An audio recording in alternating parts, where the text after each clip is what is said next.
Boris Smirnoff. Some call him mercenary, others call him soldier of fortune.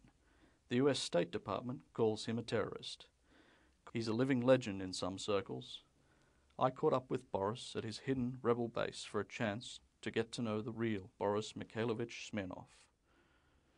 Boris, where were you born? In Siberia, in the woods, in the middle of winter.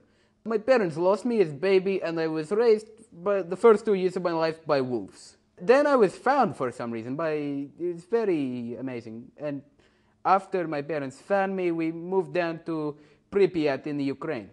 Pripyat in the Ukraine. Now refresh my memory, that was where the Chernobyl accident took Indeed, place. it was.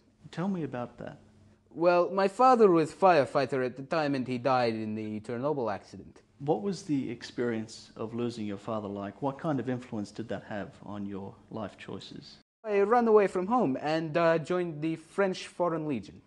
Well, it was very hard. I did not like the discipline, but I got to make shit fucking blow up. So I deserted after 2 years and moved to Burma and helped out the Karen rebels. Tell me about your experiences working as a mercenary. Well, I didn't have any commanding officer, so I had all this freedom. And I was like, my goodness. But essentially I learned that I have to work for the dollar. And that means doing what the person who contracted me wants me to do, which means some rather unsavory things sometimes. I noticed that you were carrying a firearm. Why do you carry a firearm with you? Well, dealing with some unsavory peoples, I tend to make enemies in high places. Could you tell me about some of these enemies? Well, mainly CIA people I tend to piss off. There was one bloke, I think he was in the American government. What was his name? George Bush. He had footwear thrown at him recently. What are your ambitions for the future?